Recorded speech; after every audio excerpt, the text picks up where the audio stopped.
I'm Jack, and this is my first attempt at making a 5-minute video about what it's like to be neurodivergent.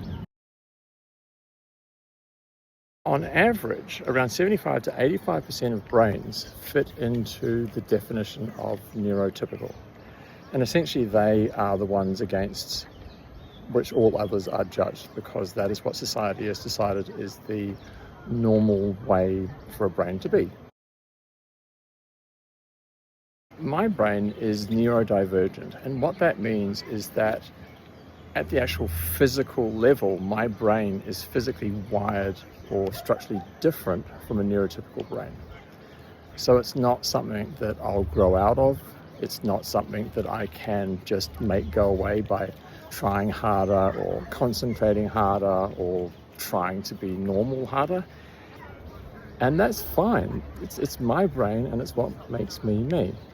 And that's what neurodivergence is. It's about diverging from the normal path, from what is considered normal.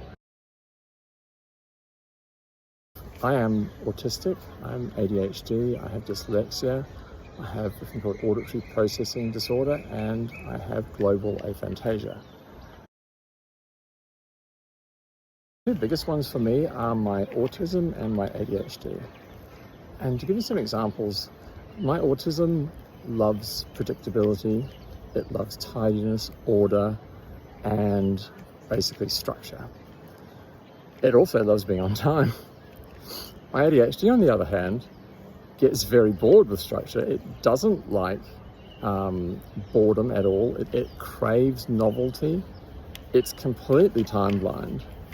And essentially, in many ways, it's the exact opposite of my autism. So one of the common things that I have is I'll literally have ADHD wants to do one thing, autism wants to do the other thing, and then they just have a big fight.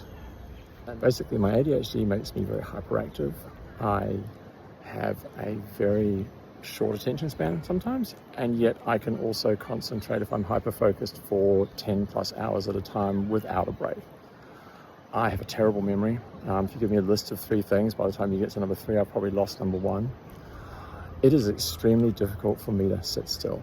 I learn and take in information best when I'm moving. If I can't move, I can't regulate myself properly and I can't function properly.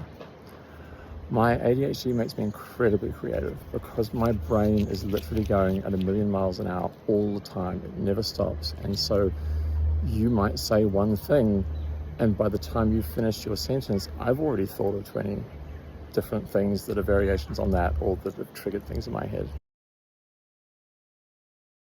If you take the way that you sense your environment, so how bright light is, how loud sound is, how things feel on your skin, and you multiply those by 10 times, that is kind of a rough analogy for how my autism can be.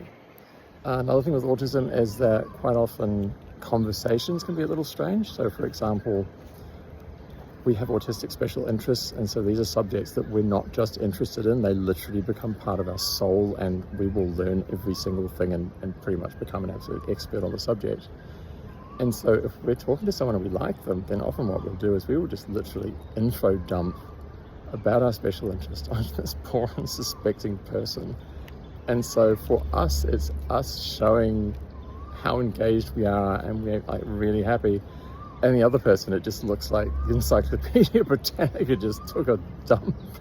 Sometimes there'll be days when no matter how much I want to try and do something, like I want to do it, I know how to do it, and I really enjoy doing it, my brain just won't let me do it. And that can be because I'm overwhelmed. It can be because the environment that I'm in is overwhelming me and I can't function in it.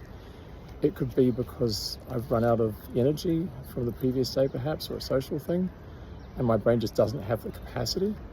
Or it could be because my ADHD is just constantly going for it, and my medication works 99% of the time, but then some days it just doesn't work. That neurodivergence is a good thing. It is good for society, it is good for the world, and it's something that should be embraced, learned about, and celebrated.